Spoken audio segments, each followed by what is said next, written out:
Scott came home with a somber expression. What happened? I asked, nearly spilling the tea I was drinking. His company's performance had been poor recently, and I knew there were major personnel changes due to restructuring, but I never imagined it would hit Scott directly. Still, I think it's important to support him in times like this as his wife. Well, I guess we just had some bad luck. Times are tough, but I'm working too, so don't worry, I responded cheerfully. My name is Catherine. I'm 50 years old and currently working full-time in the back office. I live with my husband, Scott, who is 2 years older than me, my high school sophomore daughter, Julia, and my 72-year-old mother-in-law, Ethel. Ethel and I don't always see eye to eye, but since I'm working outside the house, we only see each other when I'm home, so I've decided not to worry about it.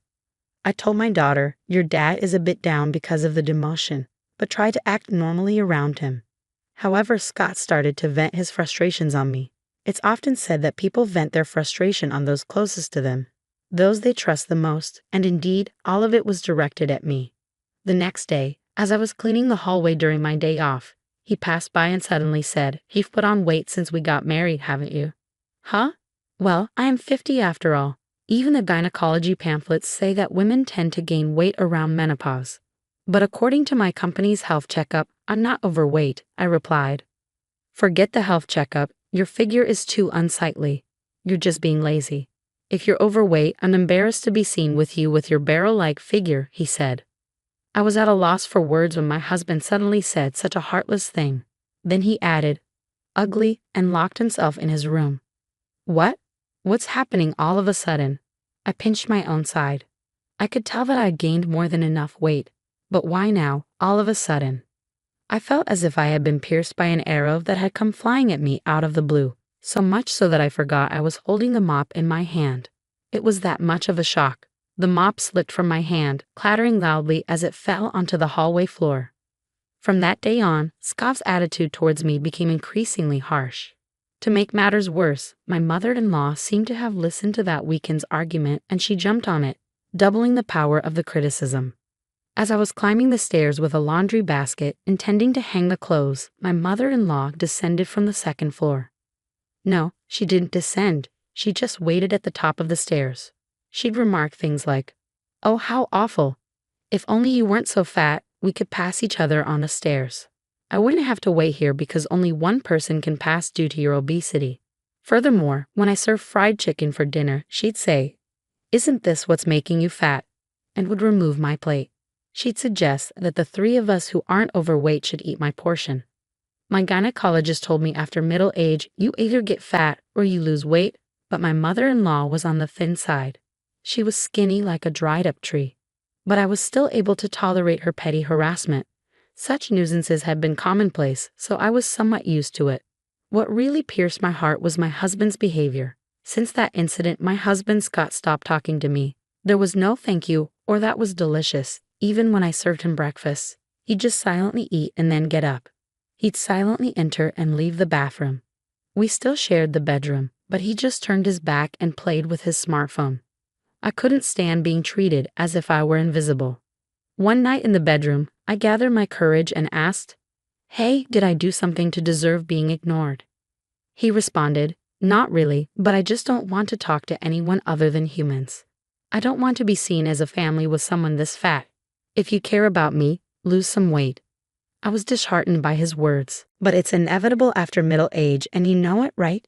Even though I walk 1.2 miles for commuting, I'm trying my best in my own way, I said, trying to defend myself. I was trying hard to combat the weight gain due to aging. I continued, but he coldly turned his back and said, "If the results aren't showing, it's the same as not trying. Don't talk to me anymore." From then on, he truly stopped responding to me. My mother-in-law continued to tease me about my weight, and whenever meat, fruits, or rice were on the table, she'd question, "Are you allowed to eat that? Are you aware?" I ended up only eating salads and boiled vegetables. Scott just watched all of this without saying a word, only moving his chopsticks in silence. I may be at the end of my marriage. I began packing my belongings in my spare time. If I'm going to be treated as invisible by Scott, then maybe it would be better to just become invisible. When I told my daughter, "I'm thinking about going back to my parents' house," she responded, "Yeah, I get it. I've seen Grandma and Dad always pick on you during mealtimes. It's hard to watch. I'll go with you, Mom. We can live at your parents' house, and I can still go to high school from there. Now, tomorrow is the day when Scott's demotion officially kicks in, right after the winter break. Scott came over with a smile saying, "Let's have a drink, everyone. Just this once. Starting tomorrow, his life without subordinates will begin. I wonder if he finds that unbearable. But by this time, I've lost the will to go along with it. Even his plastered-on smile is irritating. Let's have a nightcap during dinner. I'll make wine spritzers," Scott said. This might be the first time he's spoken to me since the day after the announcement of his demotion. He added, "Julia can have juice, and I'll make a wine spritzer for you too, Catherine." He placed the prepared wine spritzers at 3 spots on the table. Strange why all of a sudden, when Scott turned his back for a moment to look for the TV remote, I sniffed the drink he had made. What? I smelled it faintly, but it was definitely that smell. I recognized the faint smell because I've used it in cooking before. How could he think to make me drink this? I won't stand for it anymore. My mother-in-law's harassment, being ignored by my husband. I'll pay them all back. The wine spritzer pushed me over the edge. "I'm sorry, could you get the camembert cheese from the fridge, Scott?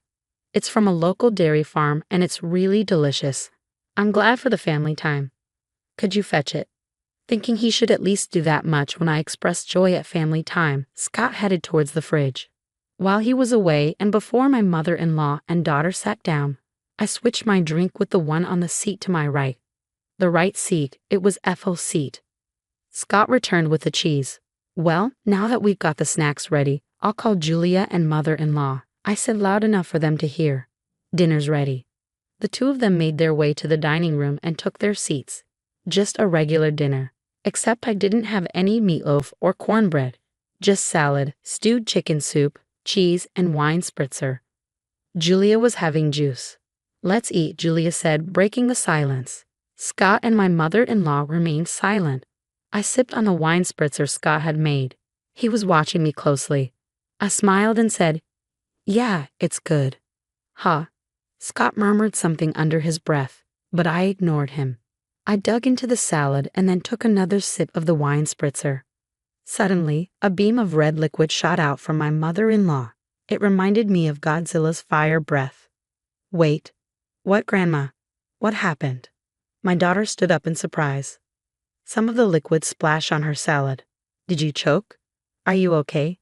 Julia grabbed a towel and quickly returned, but as she handed the towel to my mother-in-law, who wiped her mouth, she gasped. "What? What is that?" "Grandma, your mouth, it looks like spicy cod roe."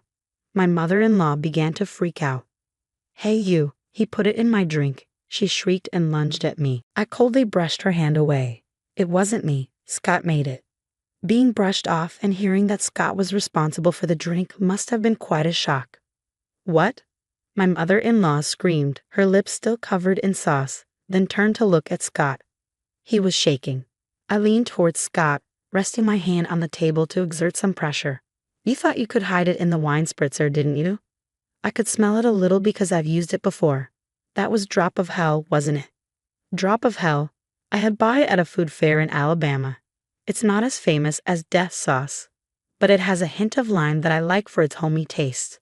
That hint of lime was what I smelled, which means he mixed a considerable amount into the drink. My mother-in-law must not have noticed due to the smell of the wine spritzer or thought the lime smell was part of the flavoring. That's probably why she drank it. But regardless, this was a seriously malicious prank, extremely vicious. "Wait, Dad did that." Julia wore a shocked expression. "I actually intended for Catherine to drink it," Scott confessed. "You should exchange it with yours."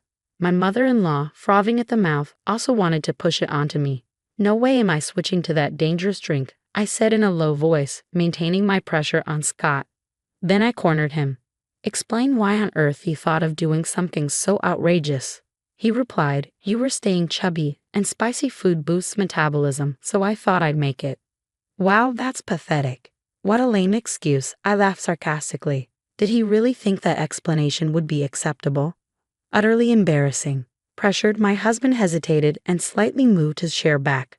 "I'm not crazy. This is a legitimate reason to support your diet. Here, exchange this with your cup and drink it. I made it for you."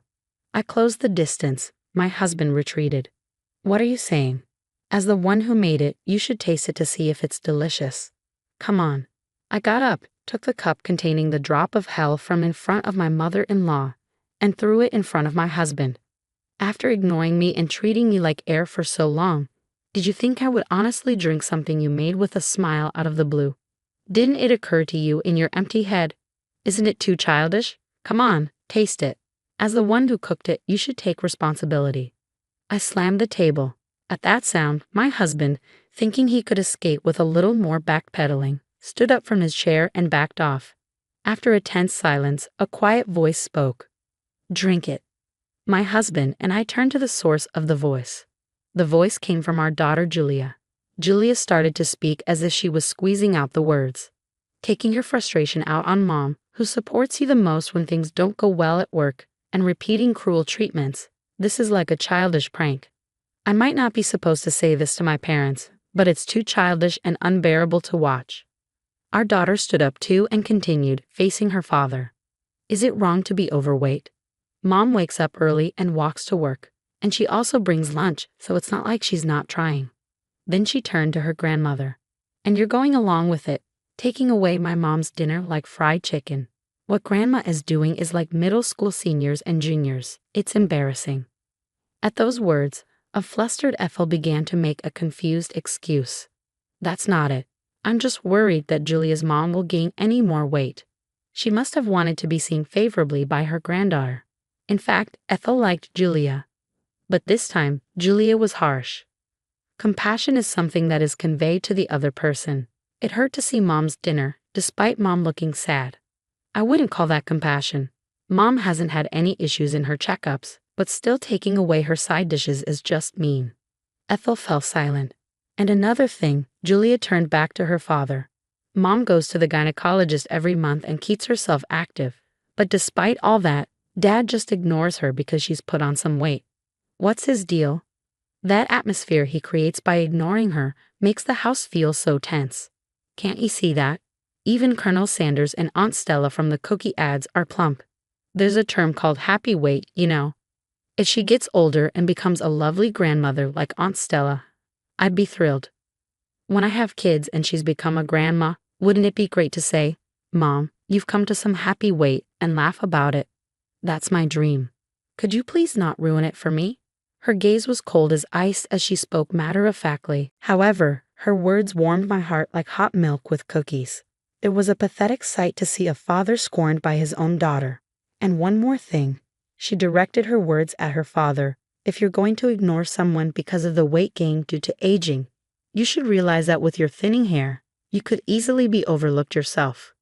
The tension was palpable at the dinner table. Her biting words had brought a chill to the living room, making it feel so cold you'd think even a banana would freeze. It seemed she had said all she wanted to. After a sigh, she turned to me. That's enough, Mom. It's time to let it go. It will be better for you. Her words took me aback. It would be better if I let go. That's right. You should let it go. As I said earlier, my dream is to see you holding my child, saying you've gained some happy weight and laughing. For my sake, I want you to be happy because that's part of my dream. So please let it go. Be happy and fulfill my dream. Her words filled my heart. Every single thing she said made me so happy that I didn't care about being ignored by my husband, the fat shaming from my mother-in-law, or the drink issue. Warm tears streamed down my cheeks. Yes, you're right. My vision blurred with tears. Hurry up, Mom. She patted my back and gave me a gentle push. Okay. I went to the kitchen and brought back a document I had been hiding for some time. What? My husband let out a startled exclamation. After about a month of being ignored, I started thinking I have my bags packed. Let's each go our separate ways. I presented the divorce papers with only my name written on them. I just wanted you to lose some weight. If you had slimmed down as I asked, I would have been content. I only realized it was venting after Julia pointed it out, but since you didn't lose any weight, I thought I'd torment you more. I didn't mean for this to happen. My husband began to panic. It's on those who didn't notice until things got serious, and what they're so upset about is incredibly childish. My daughter Julia retorted sharply. Living without her adorable granddaughter is no joke for my mother-in-law. In a panic, my mother-in-law Ethel interjected, Hey, Julia. You want to keep living with us, your grandmothers, don't you? In a voice as soft as stroking a cat. To this, Julia said, I decline. I don't want to breathe the same air as people who act like middle schoolers anymore, shutting down Ethel's plea. Hold on. Okay, I got it. I'll taste it, as you say. I'll take responsibility as the one who cooked it. Scott picked up the glass placed before him and gulped it all down at once. Just like Ethel earlier, Scott spewed a stream of red liquid from his mouth, resulting in striking lobster-like lips. There, see. I took responsibility, right, Julia? Julia took a picture of both of them with their lobster lips on her phone and said, Both of you are so lame. Mom, let's go, before exiting the living room. Yeah, I decided to follow her. So what's left behind is a dinner table splashed here and there with wine cocktail mixed with a drop of hell and a husband and mother-in-law with red lobster lips. I returned to my parents' house with Julia. When we explained the situation at home, both my mother and father were furious and went to confront Scott and Ethel.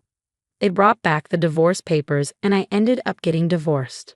My ex-husband Scott hit rock bottom in his career and ended up spending his remaining years without any significant achievements. Apparently, he had a habit of ignoring things he didn't like, even with his subordinates, and that led to his demotion, which I heard about just recently. On the other hand, my ex-mother-in-law Ethel, who had been difficult and rarely went outside, seemed to be stuck in a stalemate in a two-person household. Eventually, I got a call saying, if you and Julia were here, it wouldn't be so stale. This is proven by the 17 years since Julia was born and we lived together. Please come back. I'll stop ignoring you. But there's no way I'm going back. Better gain weight while you can. Once you have grandchildren, you'll have more physical work to do, my mother joked with a smile. That's true. Today, as always, I'm walking to work. On the way, my boss drives by and stops the car, offering, Want a lift? No thanks, I'm on a diet. Just get in, Catherine. Yes, I found a new boyfriend. Both of us have been divorced once, but because of that, we've both been through a lot and understand each other well. Dieting is good and all, but it would be a problem if you're late, he says while driving. I've never been late before, I respond, puffing up my cheeks. He glances my way and prods my puffed up cheek with his finger. Give me the time you saved by riding in the car today for our conversation, he says, ever the talkative boyfriend.